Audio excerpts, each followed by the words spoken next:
Bonsoir à tous, vous écoutez La Pluie et le Beau Temps, votre émission d'actu, culture et société. C'est tous les mardis 19h-21h sur Move. Je suis toujours So Spencer et comme tous les mardis, je suis avec ma team Florence et Leïla. Salut. C'est quoi l'humeur du jour, beau temps ou pluie? C'est parti Florence. Alors, désolée, encore mauvais temps. Oh non. Qu'est-ce Étant qui se donné passe? que là, on est bénévoles, les filles, en fait, depuis le 8 novembre, les femmes travaillent gratuitement. C'est vrai. Ouais, c'est un chiffre qui s'appuie sur les statistiques de l'INSEE pour du coup dénoncer les inégalités salariales. Et ce qu'il faut aussi prendre en compte, c'est qu'il concerne que les femmes blanches, parce que pour les femmes noires, c'est depuis vraiment belle lurette. Donc, Super. mauvais temps, voilà. Mauvais temps, je confirme. Et on va pas sortir le parapluie tant que ça ne s'arrange pas. Leïla, toi, ton humeur? Mauvais temps. Mais aussi. c'est pas vrai. Aïe. C'est quoi ce bordel? Moi, c'est par rapport à des trucs que j'ai vus sur les réseaux ce week-end. Je sais pas si vous êtes tombé sur la vidéo d'Antoine Goretti. Oui, Je sais qui c'est, j'ai pas vu sa vidéo. Un Explique-nous. influenceur qui surfe un peu sur le féminisme en ce moment et qui a fait une sorte de vidéo, enfin un podcast dans lequel il raconte qu'il a failli agresser sexuellement une fille. Et en fait, donc déjà c'est très mélodramatique. Ouais, et après je l'ai appelé pour lui demander, pour m'excuser, etc. Oh, la machin. flemme. Et en fait, moi, ce qui m'a choqué, c'est surtout les commentaires en fait des gens qui lui pardonnent entre guillemets, qui prennent position en l'applaudissant parce qu'il l'assume entre guillemets. Alors déjà, je rappelle que la seule personne qui doit lui pardonner ou non, voilà, c'est la victime. Et en fait, juste ça m'attriste parce que ça montre à quel point les hommes ils réussissent à s'en sortir tout le temps. Et à quel point les agresseurs ils sont soutenus et des fois juste pour des trucs tout bêtes parce que genre c'est des Il beaux a pas mecs. nié Ouais. aussi. Juste de pas nier, ça fait de toi quelqu'un de bien, Ouais. du coup. Donc ouais, non, mauvais temps. Mauvais temps. Mauvaise vibe pour pas- commencer la semaine, je Pas vous jure. ouf, pas ouf. Je vais Voilà. vous mettre un peu de beau temps. Ah, Ouais, ça vous s'il va te plaît, ouais. Donne-nous Ouais, ça. un peu de beau temps, semaine musicale. Déjà, on vient de terminer l'émission Bang Bang avec LL Cool J, grande légende du rap US. Donc, on est très. Bon, personnellement, je suis très contente. J'ai grandi avec ses musiques. Puis, ce jeudi, on a le hip-hop symphonique aussi. avec Gérard, Jossman. avec Jossman en tête d'affiche, qui sera accompagné de l'orchestre philharmonique de Radio France. Donc, ça va être magnifique. Et puis, petit beau temps perso aussi, parce que ce week-end, je vois mes parents, je rentre dans ma ville natale. trop bien. Voilà, donc ça fait du bien. Musique Voilà. et famille. Musique, Ouais. Que demander de famille plus. et la bouffe. Et justement, la bouffe, on va en parler, vous le savez. Dans La Pluie et le Beau Temps, saison 2, on est sur de l'actu chaude, de la nostalgie, des conseils, des recos. Donc c'est parti, on va passer 2 heures ensemble. Vous pouvez nous écouter, mais aussi nous regarder en direct sur move.fr.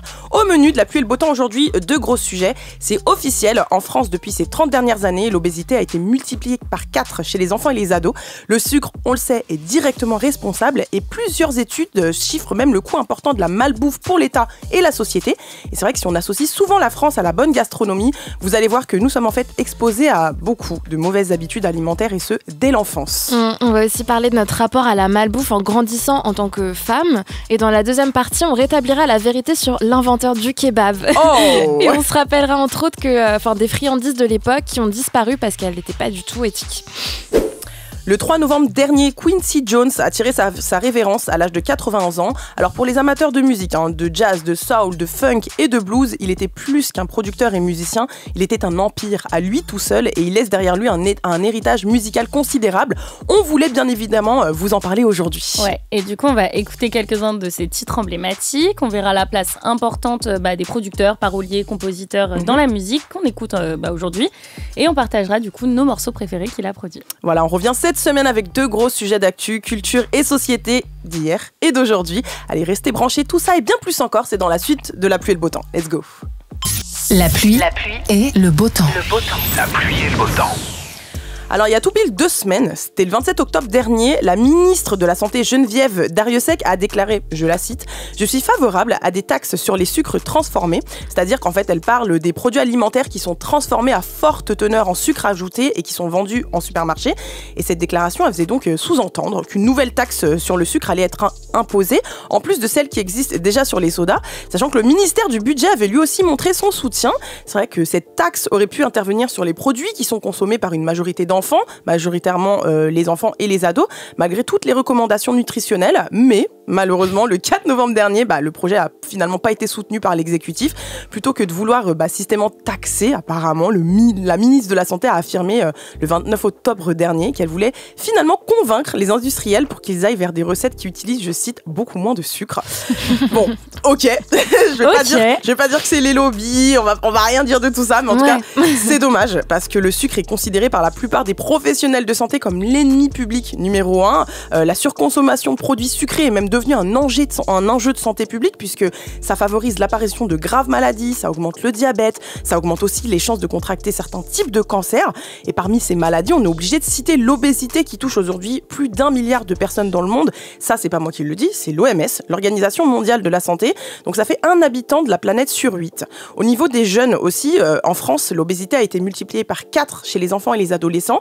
17% sont en surpoids et 4% sont obèses. Alors Florence, qu'est-ce qui explique cette augmentation des cas de surpoids et surtout d'obésité chez les plus jeunes? Tu l'as dit tout à l'heure, on entend souvent dire que la France est le pays de la gastronomie, mais ce qu'on entend moins, c'est qu'aussi ici, on y empoisonne les gosses du coup à base de produits ultra transformés. Pendant mes recherches, je suis tombée sur une statistique lunaire. En 2024, un enfant de 8 ans a consommé plus de sucre que son grand-père durant toute sa vie. Waouh.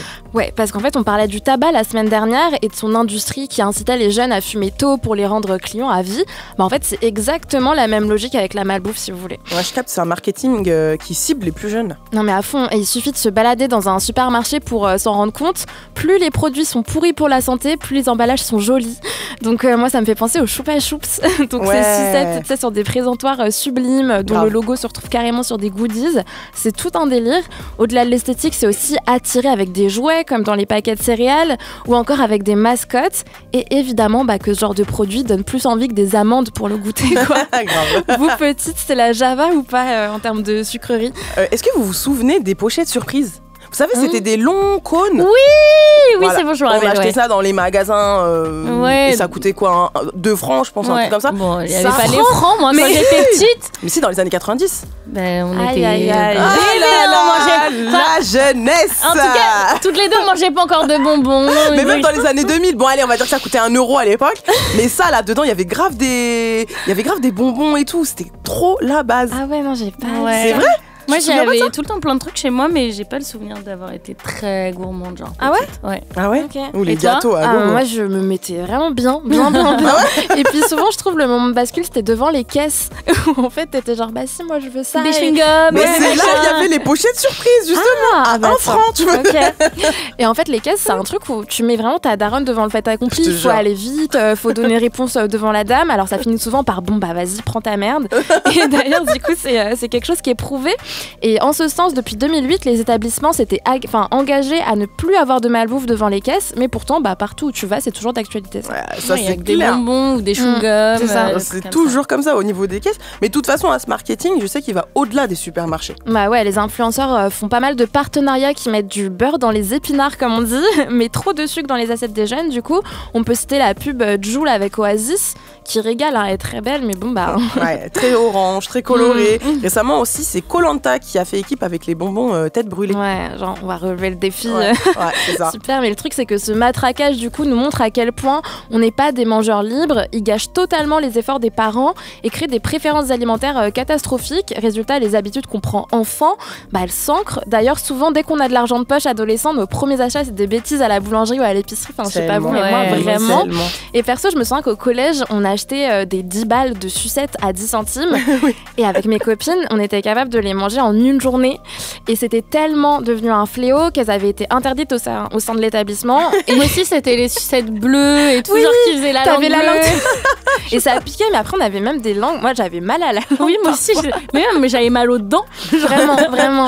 Les caries, bon. Ouais. Mais ça, c'est chaud. Mais après, d'un autre côté, je pense que ça a fait une grosse part de notre sociabilité, de s'échanger des bonbons, de partager Bien sûr, une canette et tout. Donc, Ouais, c'était grave. c'est On faisait mal du le troc. sucre, mais en vrai, c'était grave le moyen de lier les gens. Ouais. quoi. Et puis même, C'est genre, vrai. moi, je me rappelle quand j'étais ado, à chaque fois que je sortais rejoindre mes copines, on passait par Monoprix Mm. et on s'achetait genre plein de merde, des chips, des bonbons, des Les chocolats, machin. sucreries, ouais. Et juste pour se poser ensemble et manger ensemble, tu vois. Genre manger Ouais. mal ensemble. Mais grave, vraiment. En tout cas, ça n'empêche qu'il est urgent d'agir parce que même si ça crée du lien, c'est aussi l'obésité infantile qui est en jeu. Un enfant sur 6 est en surpoids, donc finalement, c'est un enfant sur 6 qui est un potentiel futur malade. Et d'autant plus, je rajoute à ça que la malbouffe, c'est un marqueur d'inégalité alimentaire qui est de plus en plus forte aujourd'hui avec l'inflation.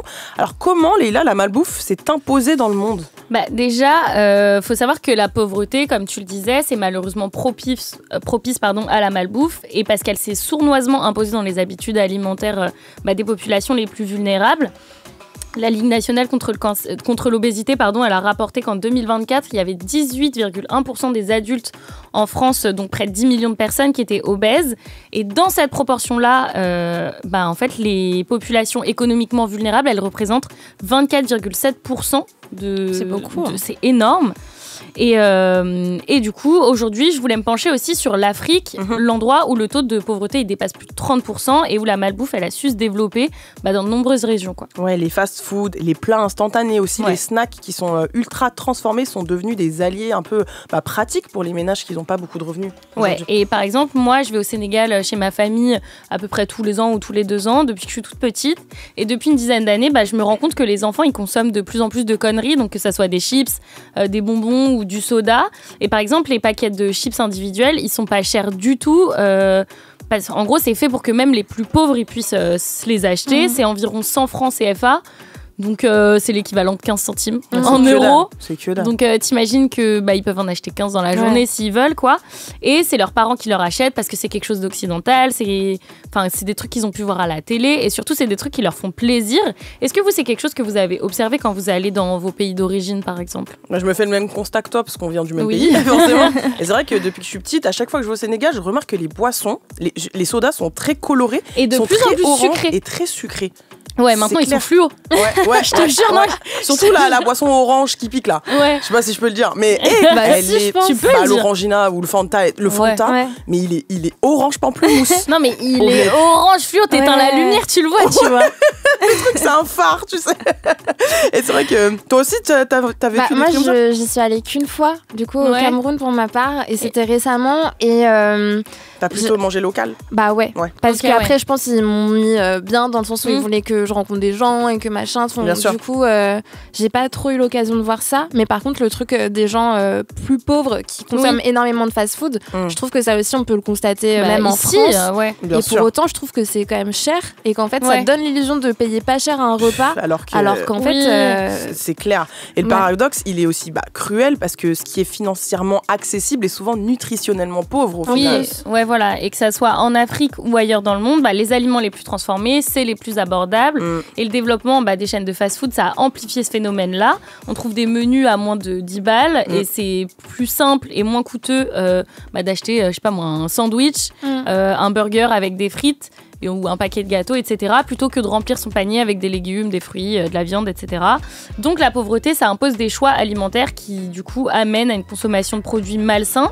Et cette mauvaise alimentation-là, ça entraîne des problèmes de santé comme l'obésité, le diabète de type 2, l'hypertension, et ça rajoute aussi une double peine à des populations déjà vulnérables. Quoi. Et c'est impossible, là, tu parlais de l'Afrique, c'est impossible de parler de l'essor de la malbouffe en Afrique sans mentionner l'influence des multinationales de l'agroalimentaire là-bas. Oui, parce qu'en gros, elles imposent des habitudes dévastatrices qui relèguent du coup au second plan les produits locaux et tous les savoir-faire ancestraux. Quoi. Mais du coup, je sais qu'il y a des initiatives locales qui émergent pour contrer cette tendance. Ouais, il y a des assos qui aident des agriculteurs à promouvoir une alimentation plus saine et plus locale.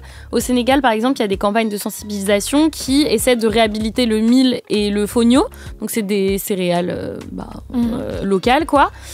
Tout ça face à la montée du pain blanc et du riz importé. Et je me dis, c'est ouf qu'ils aillent chercher du riz ailleurs alors que il y a du riz au Sénégal, tu vois.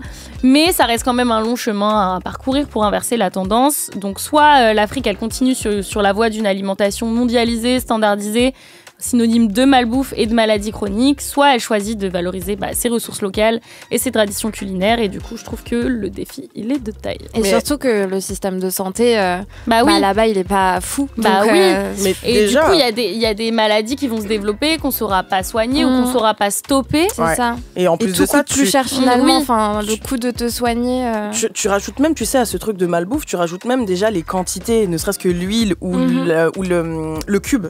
Déjà, c'est très problématique aussi. En Afrique, il y a énormément de cholestérol, énormément de diabète et de maladies cardiovasculaires. Si tu rajoutes en plus à ça l'obésité, la malbouffe qui vient d'Occident, etc., mais c'est mort. Mais surtout que des fois, eux, c'est des trucs où quand nous, on leur dit par exemple, plein de fois, ma mère au Sénégal, elle a dit à mes tantes, mais leur achetez pas des chips, c'est trop mauvais pour la santé et tout. Et d'un côté, je les comprends, elles sont, mais non, regarde, ils sont trop contents, c'est trop bon, en plus, c'est pas cher. Et puis, si c'était vraiment de la merde, ils nous les vendraient pas. C'est trop ce truc-là. C'est bien ça le problème. Et t'as envie de leur dire, mais non, Ninouche. C'est bien ça le problème. Et on commence cette émission avec un sujet qui nous concerne absolument tous, la nourriture. Et comme je l'ai dit tout à l'heure, aujourd'hui, plus d'1 milliard de personnes dans le monde sont obèses. Et ça, c'est l'OMS qui le dit. Et en France, le surpoids et l'obésité ne cessent d'augmenter. On le sait aussi, l'alimentation fait totalement partie de notre vie. C'est un besoin vital qui nous procure notre énergie quotidienne et qui pour beaucoup apporte beaucoup de plaisir. C'est convivial, clairement. C'est un vecteur social aussi. Surtout en France. En France, bah oui, c'est le pays de la gastronomie. On en a parlé la semaine dernière. Les premiers dates, ça se passe souvent au resto. On aime se faire des bouffes entre amis, en famille, bref. La nourriture, en fait, c'est aussi réconfortant. Et depuis des millénaires, l'alimentation, c'est une affaire collective qui met en lien les êtres humains. Alors moi, ce qui m'intéresse maintenant, c'est de creuser et de comprendre pourquoi la nourriture, aussi réconfortante soit-elle, représente bien souvent des problèmes. Et vous savez que 33%, donc ça veut dire 1/3 des Français, déclarent ne pas être à l'aise avec leur poids. Je sais que c'est vraiment le sujet de société par excellence. Et pour être honnête, les filles, je me sens grave concernée par ça en ce moment. Vraiment, c'est mon truc du moment. J'ai grossi, j'aime pas et tout. Non. Alors, Faut Florence... pas dire ça déjà. Non mais à un moment donné, faut se rendre à l'évidence. Mais c'est pas une dinguerie, pour tu moi, vois. tant qu'on est en bonne santé, en vrai. Tant qu'on est en bonne santé. Mais c'est vrai que c'est un sujet qui revient souvent, surtout au niveau des femmes, tu vois. Donc Flo, je vais te poser une question très simple en tant que femme. Quel est notre rapport avec la nourriture et la malbouffe? C'est pas très simple. Je sais que c'est une histoire d'amour tumultueuse. Moi perso, autant je kiffe manger des trucs bien fat, autant je suis au bout de ma vie quand je grossis. Bah ouais, mais tu vois, tout à l'heure on parlait de s'enfiler des paquets de bonbons enfants. Ouais. Bah tu verras jamais une gamine te dire non sans façon. Alors qu'adulte, bah en effet, c'est toute une autre histoire. La malbouffe, c'est associé à un plaisir coupable. 2/3 des Français culpabilisent après en avoir consommé.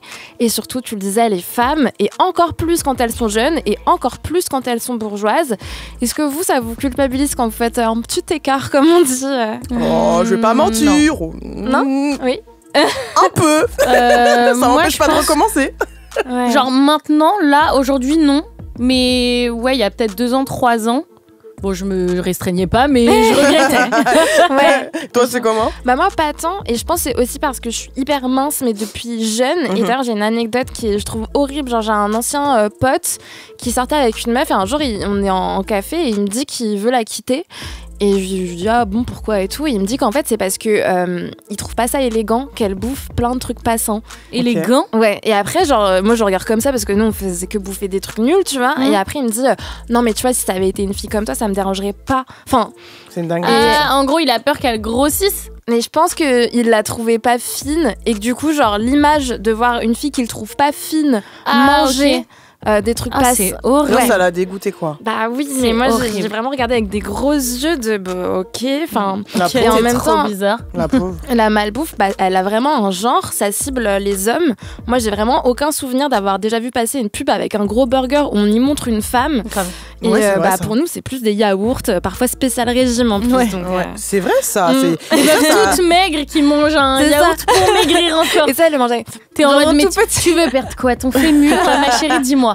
Mais ça soulève aussi l'idée qu'on mange pas pour les mêmes raisons du coup. Bah c'est ça, souvent un homme ça va manger pour ne plus avoir faim, make sense, hein. Mais pour les femmes c'est parfois plus intellectualisé, c'est par exemple manger avec comme objectif de garder un ventre plat justement, sachant que céder à la gourmandise c'est aussi quelque chose de très sexualisé. Pour rester dans le domaine de la publicité, le seul type de malbouffe qu'on représente avec des femmes c'est le chocolat. Ah ouais, je te jure. Et du coup c'est souvent à travers la métaphore de la masturbation, donc avec une voix off qui va dire que la pécheresse n'a pas pu résister à la tentation. Mais la pub de mon chéri. Mais c'est tellement des chocolats, ça. mon chéri, là, les chocolats dégueulasses. Trop Vraiment. ça. Et le scénario, c'est la nana qui se cache pour aller manger son petit carré là. Oups. Et qui est prise en flagrant délit alors qu'elle en a partout autour de la bouche. Et ensuite, elle est toute chose, elle se touche les cheveux, blabla. Est-ce que du coup, vous, à cause de cet imaginaire, il y a des choses que vous avez honte de manger? MDR. Regarde-moi bien. Mais en vrai, il y a plein de... Bah, moi, par exemple, j'aime pas la banane, mais je mange une banane en public, tu vois. C'est vrai? Ah ouais? Par contre, en parlant de banane, moi j'ai le réflexe de la couper en morceaux. Ouais, Pas la manger directement. Elle en l'a mode, pas du tout. mais je vais jamais être en mode. Non, mais je vais jamais être en mode oh non, je ne mange pas ce mec comestible parce que je tape ça va pas. Mais je trouve que c'est un vrai truc aussi quand même t'es dans un resto, ta manière de manger. Je sais pas, moi parfois je panique, il y a un bol de fraises et je me dis mais de quoi t'as l'air si je sais pas. Après, faut pas non plus être en mode ogre, tu vois, mais bon, je suis pas de mais même, ceux qui disent non. il y a plein de filles qui ont peur de manger devant leur mec, ou qui grave. finissent pas leur assiette quand elles sont avec un mec et tout. Mais moi, tu sais mais que j'ai même jamais compris rencontré une fille qui me racontait que elle, par exemple, si elle était au resto avec un mec et que le mec finissait pas son plat et elle mangeait plus que lui, c'était un red flag. C'est pas vrai. Parce que pour elle, c'était genre, c'est pas normal que j'ai plus d'appétit que le mec en fait. Enfin, c'est fou notre rapport à la bouffe. J'avoue. Mais en fait, c'est tout ce truc de on doit rester des petites choses, Ouais. pas avoir trop faim, pas trop finir, Pas trop manger, sinon c'est pas élégant. Mais tu vois, en parlant de poids, Leïla, je sais qu'il y a des cultures qui ont aucun problème avec les kilos, notamment en Afrique, on en a déjà parlé ensemble. Pourquoi en Occident le surpoids est autant mal vu ? Bah déjà, vous avez déjà dû entendre des phrases du genre maigrir, c'est qu'une question de volonté. Et ça, en fait, ça reflète bien un des clichés les plus tenaces de notre société. En gros, dans l'inconscient collectif, on part du principe que l'obésité, c'est un manque de discipline plutôt qu'une vraie maladie avec des facteurs génétiques, environnementaux, psychologiques, socio-économiques. Et en fait, c'est un cercle vicieux de culpabilisation et d'isolement pour les personnes concernées. Ouais, aussi à cause des moqueries. Déjà, juste en allumant la télé ou en allant faire un tour sur les réseaux, on peut voir à quel point les personnes en surpoids, elles sont tournées en dérision. Il y a des blagues, entre guillemets, sur les gros. Ça va de la caricature du gourmand à celle du paresseux. Et ça arrive dans le cadre scolaire, dans le cadre pro et même dans la famille. Et même amoureux. Enfin, pour le coup, il y a plein de phrases hyper discriminantes de t'es belle pour une grosse, ou même d'avoir du mal à dire qu'une personne est belle. On va dire mais. Ou t'es quand même jolie, ou elle a un beau visage. Tu vois, genre elle a un beau visage, c'est le truc qui revient tout le temps. C'est fou. Tout le temps. Et tout ça, c'est à cause des clichés, du coup, sur les gros qui persistent. Ouais, il y en a 3 grands. C'est celui, il y a celui où les obèses, ils le sont parce qu'ils mangent trop et mal. Alors que oui, l'alimentation, ça joue un rôle dans le poids, mais aussi, il peut y avoir le stress, le manque de sommeil, certaines maladies, certains troubles hormonaux, pardon.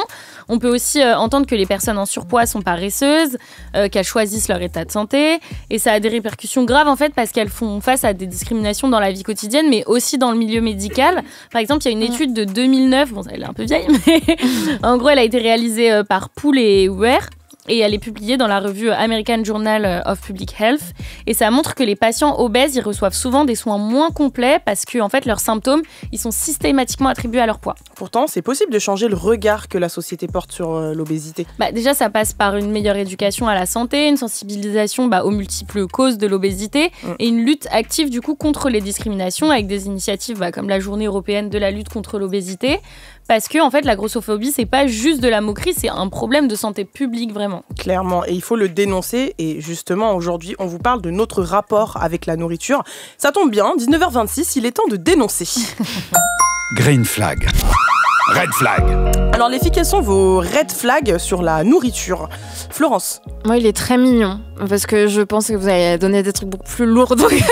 Mais c'est les gens qui mangent très très très très vite. Genre, moi, ça m'angoisse, j'arrive pas à finir si quelqu'un mange trop vite à côté de moi. Ah, mais moi aussi, ça me stresse, parce qu'il y a vraiment des gens, au bout de 5 minutes, ils ont fini un plat, et t'es... Ah non, so... moi, tu sais que ça m'angoisse. Et moi, je suis très lente, je suis la dernière à finir, et du coup, déjà que j'aime... Enfin, je trouve ça intime de manger, c'est pas un plaisir énorme, et du coup, quand les gens me fixent parce qu'il reste plus que moi, je suis vraiment genre moi, du coup, je suis... j'ai plus faim. Voilà. Moi, on me dit tout le temps depuis que je suis petite, mais respire. J'aime trop ça. Mais mon angoisse, c'est les gens qui sont hyper lents. Après, il faut un juste milieu, tu vois. C'est vrai qu'on a peu mangé ensemble, faudrait qu'on fasse cet exercice pour voir. De ouf, on va se chronométrer. Leïla, c'est quoi ton red flag ? Moi, c'est les moqueries sur le poids, mais dans la famille. Ah ouais. Mais en vrai... on parle de poids, genre quand t'en prends, mais aussi quand t'en perds. Ouais, et, ça peut être un problème de santé. Et tous les trucs du mais t'étais mieux avant, ou tu regardes ou même quand tu vois des gens que ta famille t'as pas vu depuis longtemps, directement faire une remarque sur le physique, grave. Moi c'est quelque chose qui me stresse de fou. Même si pour la personne ça peut paraître positif de dire que t'as changé, je trouve que c'est trop mal placé. Et même famille africaine, tu vois, moi, dans toute mince, autant te dire que c'était mal perçu. Enfin, il y avait quand même un truc de il faut manger, machin truc, et tu peux pas te concevoir que ça puisse puisse être un complexe aussi d'être mince. Et du coup, clairement. pour eux, c'était vraiment Et le même, truc, ils prennent pas en Mm, compte mm, aussi mm, les mm. morphologies. Mm. Et... Toi, c'est clairement ta morphologie. Bah ouais. Bah oui. Ouais, Et bah il y a- oui. C'est et- comme ça, en fait, point. T'es Et né même, comme ça. je suis sûre qu'à cause de ça, il y a des gens qui sont en régime depuis 15 ans, tu Bah vois, oui, parce bien que sûr. c'est des gens de Pression. leur famille qui Pression. les trouvent. Bien sûr. Et je trouve que c'est encore pire quand c'est quelqu'un d'aussi proche, parce que je me dis, moi, la critique de quelqu'un que je connais pas, je m'en tape. Mm. Mais si c'est des gens qui te connaissent bien, qui sont censés connaître tes complexes aussi, moi, ça me. Et surtout, c'est que pour les femmes, j'ai l'impression. Oui. Enfin, on va pas dire à un homme, bah, dis donc, il est. Oui, enfin, ou sinon tu vas lui dire qu'il a grossi, mais ça va pas lui dire de perdre du poids, de Ouais, faire voilà. du sport. C'est moins gênant, en tout cas, quand c'est Ouais, un homme, voilà. c'est moins grave. du Exactement. moins. Et toi Moi, c'est les gens qui jugent le poids sans savoir. Alors, c'est pas forcément famille, mais global, parce que ça peut souvent être des problèmes de santé. Et ça, c'est vraiment un truc que je déteste. Et j'ai vu une story time sur TikTok d'une dame qui était obèse et qui était allée chez un médecin. Je crois qu'elle avait des problèmes de genoux, un truc comme ça. Et du coup, le gars lui a dit, médecin lui dit, mais en fait, littéralement, hein, vous êtes trop grosse. Sauf que la dame, elle expliquait que elle faisait du jeûne intermittent depuis des années, qu'elle se battait justement pour perdre du poids, etc. Et que c'était vraiment un problème de morphologie et que c'était aussi lié à des problèmes de santé. Et elle pleurait carrément parce qu'elle s'est dit, mais un médecin me juge, mais on est où là, tu vois? Et il y en a plein qui parlent sans savoir et ça c'est encore m'énerve. pire de pas aller chercher ce qu'il y a derrière quand t'es un professionnel Un de la santé. professionnel de santé, quoi. Et puis C'est même juste, elle, du coup, impossible. elle va chercher de l'aide où? Ouais. C'est Bah, quand c'est ça. elle. C'est ça. Franchement, ça m'a fait grave de la peine.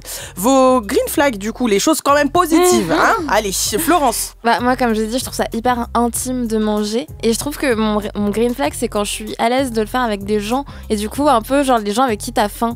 Je sais Ouais. pas comment Ok, ouais. expliquer, mais du coup, je vois trouve ce que que tu pas veux Le dire. fait de ressentir cette faim-là veut dire C'est que un t'es à truc l'aise de- avec ouais, des gens et ouais. du coup, t'es intime avec eux. C'est ça. Je vois. Leïla. Moi, c'est un peu contre malbouffe, mais c'est un green. C'est genre, j'ai l'impression qu'en grandissant, on mange mieux. Enfin, tu prends plus conscience de ce que tu manges Ouais. et du coup, tu consommes mieux.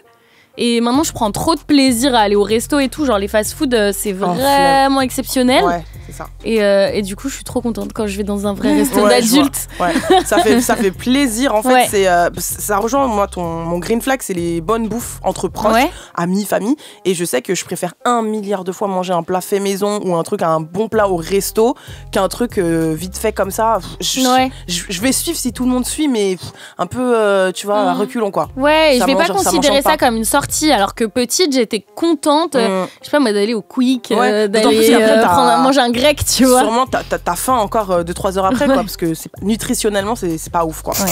Aujourd'hui on vous parle bouffe suite à un triste constat. Un habitant de la planète sur 8 est touché par l'obésité ou même le surpoids et ces maladies se classent au 4e rang des plus gros facteurs de risque de décès dans le monde. En France, écoutez bien, 87% des enfants et 47% des adultes consommeraient plus de sucre que les recommandations de l'Organisation mondiale de la santé. Et la faute à qui? Eh ben à la précarité, puisqu'on considère qu'il y a plus d'un Français sur 3 qui est en insécurité alimentaire. Si en 1960 on avait à peu près 25% du budget d'un ménage qui était consacré à l'alimentation et 14% au logement, et ben aujourd'hui c'est l'inverse. Il y a plus de 28% du budget d'un ménage qui sert d'abord au paiement du logement et au paiement des factures. Du coup les budgets les plus faibles se dirigent naturellement vers la malbouffe qui est moins chère et plus accessible, comme on le disait tout à l'heure avec Leïla. Et au fur et à mesure des années, la malbouffe a gagné du terrain, notamment auprès des plus jeunes. Sa rapidité d'exécution et son accessibilité forment clairement un combo gagnant pour nous faire tomber. Et pourtant, si je vous dis obésité, diabète de type 2, problèmes cardiovasculaires, hypertension, insuffisance rénale, sédentarité ou même ostéoporose, toutes ces maladies sont provoquées sur le long terme par cette nourriture. Vous le savez, cette année dans La pluie et le beau temps, on vous parle de l'actu d'aujourd'hui, mais aussi d'hier. Et c'est pourquoi on a décidé là de vous expliquer les origines de cette malbouffe qu'on aime tant consommer en plaisir coupable. Et on va commencer non pas par la pizza, non pas par l'hamburger, non pas par le panini, mais par un sandwich venu d'ailleurs, le célèbre kebab. C'est toi Florence qui va nous en parler. Hier et aujourd'hui. Ah là là, le kebab, cet objet de dispute. Déjà, est-ce qu'on dit kebab ou grec? Kebab. Kebab. Moi, je dis grec. Ah ouais. Chocolat, chocolatine ou pas un chocolat? Non mais ça, bah non, non, c'est non, pas la non, même attendez, chose. tu me racontes comment ça grec? Kebab. Mais Grec. kebab c'est australionnais et Oui. Paris, enfin C'est- ouais, oui, j'ai oui, l'impression. c'est vrai. Parce Oui. que grec en vrai c'est un peu plus région et banlieue parisienne, non? Oui. Oui, non mais j'ai Moi, jamais je- dit grec de ma vie. Bah, C'est à Paris, moi, j'habite ouais, à grec. Paris. Je comprends. Mais du coup, est-ce qu'on le mange avec ou sans fromage? Sans. Sans. Ouais, sans. Ok. Puis les frites avant, pendant, après. N'importe. Moi, Avant. c'est après. Parce qu'après, généralement, j'ai c'est plus de pas- place c'est pour après. la viande. Ouais, c'est vrai. Ah. Et toi? Moi, c'est avant. Mais pourquoi faire? Bah, parce que je sais pas, c'est. Y a Moi, pas on a assez pas. Ah, mais comme après, ça, tu vois. Frites un peu plus froides, c'est relou. un Mais peu moi, je molle. sais que j'aime pas manger pas en ouf. même temps. Sinon, tu prends dans la petite barquette. Ouais, C'est un bon entre-deux. Bon, Ouais, allez, mais non. on t'écoute. Et alors, du coup, est-ce que c'est turc ou allemand? En tout cas, beaucoup de questions. Turc pour moi. Turc. On va voir. Du coup, on va Bon. trancher tout ça tout de suite. Salade tomate révélation. Oh, Florence, humoriste. Du J'aime coup, trop. pour commencer, celui qui a eu la bonne idée de fourrer du pain pita avec de la viande hachée et à qui on a attribué le titre très convoité d'inventeur du kebab s'appelle Kadir Nurman. Ok. Donc c'était un Turc qui avait immigré en Allemagne. Ok, donc un peu des deux. Attends. Le kebab, c'est métis Attends, turc-allemand. Et du coup, lui, son ambition, c'était juste de faire découvrir la cuisine turque et proposer des sandwichs bons et pas chers. Ok. Et franchement, s'il savait à quel point les prix avaient archi augmenté, je pense qu'il se retournerait dans sa tombe, puisqu'en effet, il est mort du coup en 2013 à 80 ans. D'accord, il y a 11 ans. Et pourtant, à l'époque, les médias avaient annoncé sa mort en 2009, il me semble. Ouais, parce qu'en fait, l'histoire, De ouf. l'histoire, c'est qu'il s'était trompé de gars. Parce qu'en Oh fait, non. Quoi, il avait un homonyme en fait. non, mais à cette époque, il y avait énormément de prétendants au titre d'inventeur du kebab. Cette année-là, c'était un certain Mehmet Eygun qui est décédé, aussi un Turc immigré en Allemagne. Lui, il avait dit qu'il l'avait inventé en 1971 et jusqu'en 2011, on l'a cru. Fraude. D'ailleurs, sa famille était devenue richissime. Bah, tu m'étonnes. Non, mais ouais. Et en Ah non, c'est 2011, horrible. justement, il y a eu de l'huile sur le feu dans le microcosme du kebab quand l'association des fabricants turcs de kebab lui a enlevé son titre pour, à la place, récompenser Nadir Nurman, l'officiel. C'est Et là- horrible parce que je me demande comment il a dû prouver. Genre, il devait montrer des photos de lui. Le pain. Oui, mais regarde, c'est moi, j'ai fait ça. Ça me tue. Et là, révélation dans le monde du kebab. Bah ouais. Cataclysme, ça Alors, me tue. ça a un peu fait trembler. Enfin, c'était genre un titre. Et c'est pas les seuls. Mais hein. moi, Là, je suis sûre que dans les revues culinaires et tout, ça devait être un truc Un genre truc de gros ouf, titre, et tu gros vois. titre et tout, news. Et là, c'est un vous peu ne de saviez prétendants, pas. mais il y en a plein d'autres Ouais. dans Mais l'équation. attends, du coup, lui, il a jamais gagné d'argent grâce à ça, Bah le dernier. non, il a jamais déposé de brevet, mais ce qui est adorable, c'est qu'en interview, il disait qu'il était simplement heureux que les gens kiffent. Oh non. Est-ce que vous kiffez du coup c'est quoi votre com d'ap chef? Honnêtement, salade tomate oignon. Euh, J'aime trop les kebabs. Ok. Vraiment. Toi, c'est Ouais. le classique. Le classique ketchup Quelle sauce tartare. Ouais, quelle Vous allez me critiquer ketchup, Ketchup tartare, mais Je sais, qu'est-ce je qui sais. va pas chez Écoutez, toi? only God can judge me, ok? Voilà, c'est bon. J'en ai marre de me faire critiquer parce que je bouffe du ketchup à mon âge. C'est bon ou pas? Non, mais pas le ketchup tartare. Je sais pas pourquoi. Ou peut-être un peu Biggie, je sais pas. Je suis tout comme toi. Moi, je prends le même. Et à chaque fois, girl. tu sais que parfois, pour faire semblant, parce qu'il y a des puristes, je prends genre sauce blanche. Et tu Parce que je trouve l'apprécies ça. Flo, demain on va manger ensemble. Voilà. Ok. Et toi? Moi, sans crudité. Ça perd de son charme, Ah ouais. vas-y. Moi, c'est pain viande Oh. et sauce algérienne. Ah. Je suis. La sauce algérienne, c'est bien, ça relève un Non, peu mais le j'aime truc pas et les tout. tomates, la salade. J'ai pas envie que mon pain il soit mouillé. C'est un kebab sans saveur, ma belle. Ah ouais. Et oignon cru, ça me remonte au nez. On n'est pas d'accord. Ça me En tout choque. cas, je sais qu'il y a un truc qui fait au moins l'unanimité, c'est que le kebab est né à Berlin. Ça, c'est sûr. Oui et non, mais parce que. En fait, peu importe son inventeur, à la C'est base. les poupées russes, l'histoire du kebab. Genre, à chaque fois que tu crois que t'es arrivé, il y a un autre truc. Le pain dans le pain. Ouais, dans voilà. Vraiment. Et en fait, à la base, c'est inspiré des soldats turcs du Moyen-Âge D'accord. qui utilisaient leur épée pour griller des morceaux de viande au-dessus du feu. Donc, c'est comme ça que c'est né. Mais c'est pour ça. Quand tu Ouais. vas au grec, des fois, il y a des brochettes comme ça sur une. Ok. Et même en Turquie, ils le font. Ouais, c'est ça. Ouais. Et en tout cas, entre les Turcs et les Allemands, déjà, il y a beaucoup de rivalité. C'est un peu comme France-Algérie. Et c'est un vrai sujet qui va bien au-delà de la bouffe, à tel point qu'ils l'ont porté jusqu'à la Commission européenne il y a quelques mois. Et du coup, là, on attend le verdict. Hâte. Mais Ok, vraiment bah, hâte. j'ai Je de meurs pour savoir, savoir. ça m'intéresse. Je n'en peux plus attendre. Bon, on était en Europe. Là, je vous propose de vous emmener outre-Atlantique. Je vais vous parler bien évidemment de McDo. Vous savez qu'on peut pas parler de fast-food sans parler d'eux. Alors, pour la petite histoire déjà, ça a été créé en 1937 par deux frères qui s'appelaient Richard et Maurice McDonald. Et en fait, à l'époque, l'enseigne, vous savez que c'était juste un petit stand de hot dog. Et ça s'appelait Airdome en Californie. Et du coup, ils avaient grave des clients. Et ce qu'ils décident de faire à l'époque, c'est de partir sur des burgers pour aller plus vite et pour que les clients soient plus rassasiés. En 40, Airdome devient le restaurant McDonald's. McDonald's. Et en 8 ans plus tard, donc en 1948, ils ont tellement de succès qu'ils se disent, écoutez, on va fermer le resto, on va prendre du temps pour développer ce nouveau service de restauration rapide à moindre coût, parce qu'ils se sont aperçus que ça marchait vraiment bien. Et quelques années plus tard, en 55, ça commence à péter. McDonald's est racheté par Ray Kroc, donc c'est une enseigne, pour 2,5 millions de dollars. Et c'est là que ça commence à devenir une vraie chaîne de restauration rapide qui se développe de manière fulgurante dans le monde, comme on le connaît aujourd'hui. Et en 67, il y a le fameux Big Mac, tu vas nous en parler tout à l'heure, Leïla, qui est créé par un mec qui a juste racheté une franchise en Pennsylvanie, aux États-Unis, James Deligatti. Lui, il a créé littéralement le plus grand classique de McDo. Et aujourd'hui, les gens en raffolent encore. Je me dis que c'est le classique, mais j'imagine que le burger existait déjà avant. Alors comment le phénomène du burger est devenu mondial, Leïla ? Mais déjà, il faut savoir que c'est un peu comme le kebab. Les États-Unis, ils ont beaucoup revendiqué être les inventeurs du hamburger. Okay. Mais c'est faux parce qu'en gros, le nom vient de la ville d'Hambourg, en Allemagne. Les Allemands, toujours les Allemands. Ça sonne pas anglais ni américain, tu vois. Ça sonne allemand. Et en gros, là-bas, on servait le steak d'Hambourg. Donc c'est encore loin du burger qu'on connaît aujourd'hui, mais c'est un steak assaisonné, servi dans du pain noir. Okay. Et c'est les immigrés allemands qui se sont installés aux États-Unis au 19e siècle qu'on fait voyager ce plat ou ce sandwich. Et d'où le fait qu'on revendique son origine un peu aux quatre coins des États-Unis. Mais on peut accorder aux Américains, on peut leur accorder une chose, c'est qu'ils ont trouvé la forme moderne oula, je bégaye tellement j'ai faim. À la fin. Donc un steak haché et 2 tranches de pain, quoi. Bon, après, comme je l'ai dit tout à l'heure, le vrai tournant dans l'histoire du burger, c'est aussi l'ouverture du premier restaurant McDo. Ouais, et en fait, le concept de Speedy Service System, restauration rapide, ça a révolutionné la restauration en standardisant la préparation du burger pour offrir un service rapide et surtout bon marché. Et le burger, ça a transcender juste sa simple fonction de repas pour devenir le symbole de la mondialisation et des États-Unis et de la culture pop et même de la controverse autour de la malbouffe dont on parle aujourd'hui, quoi. Mais aujourd'hui, vous savez que le burger, c'est plus uniquement synonyme de fast-food, c'est plus synonyme de trucs gras et de restauration à bas coût. Hein.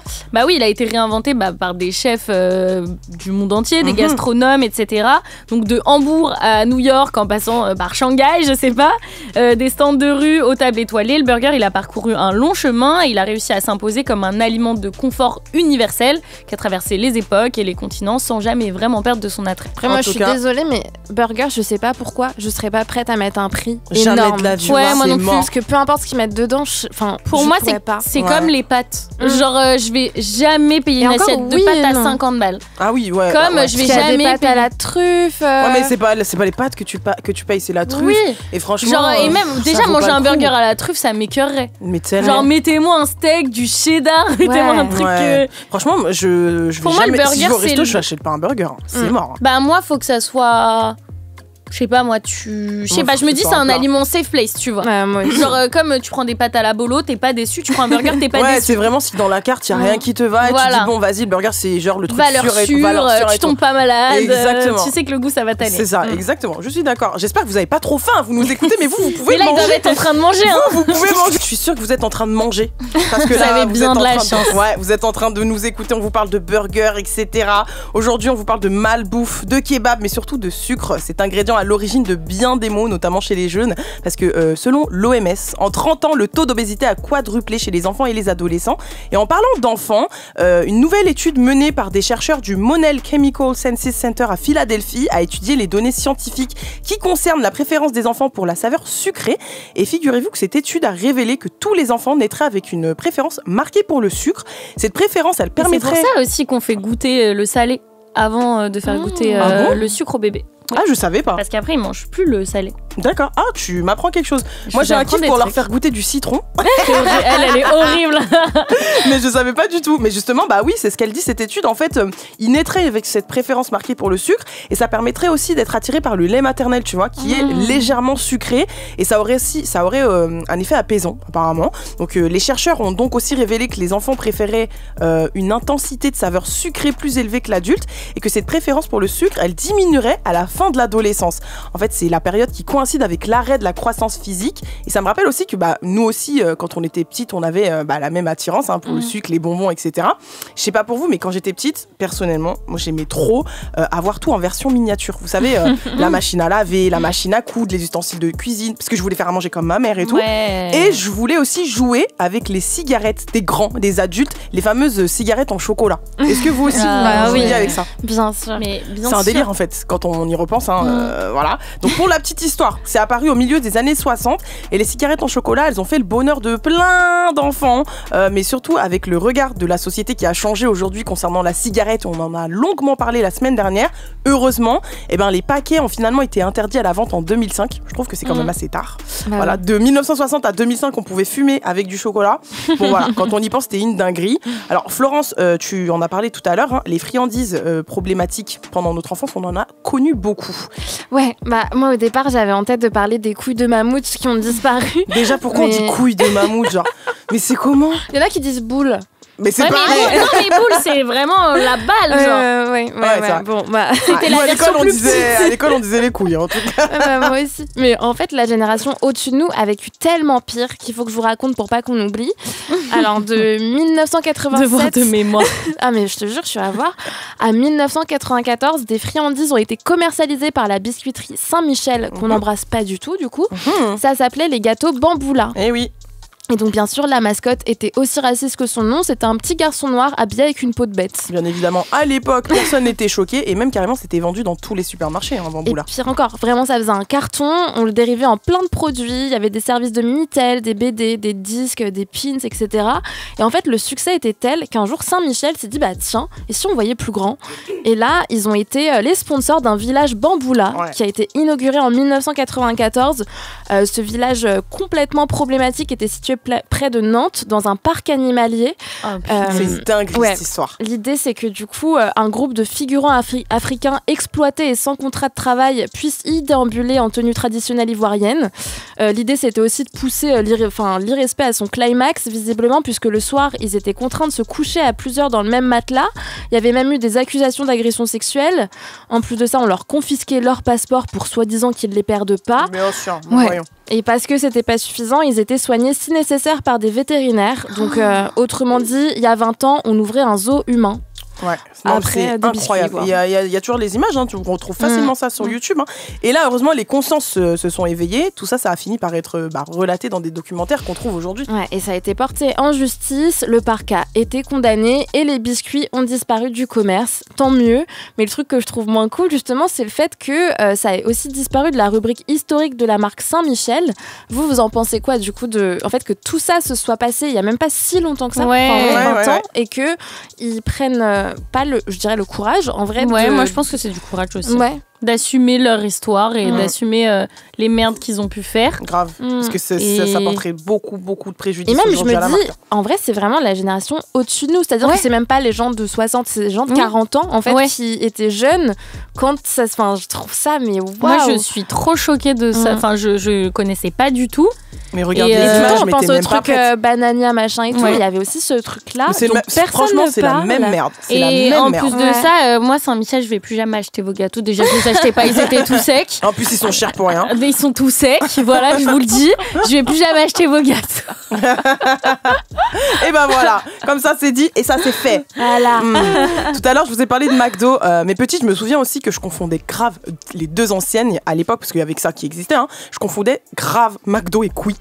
Je sais pas pour vous. Leïla, jamais j'ai confondu. Mais moi quand j'étais petite c'était la même chose, c'était burger, des frites, tout. Okay. Alors Leïla, dis-nous c'est quoi l'histoire de Quick, son concurrent direct? C'est le premier fast-food à s'installer en France, donc dans le début des années 70. C'est le tout premier concurrent de McDo en Europe avant l'arrivée de la chaîne américaine en France.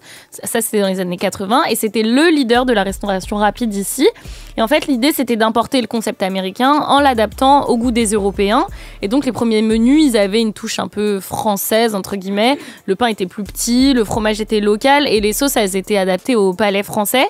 Et il y a plein de gens qui n'aiment pas du tout le Quick, qui disent que c'est dégueu comparé au McDo. Est-ce que vous êtes de ces teams-là? C'est fou parce que moi, j'estimais avoir un palais français. Mais maintenant que tu dis ça, moi, justement, je confondais pas parce que j'avais une haine contre le Quick. Ah ouais?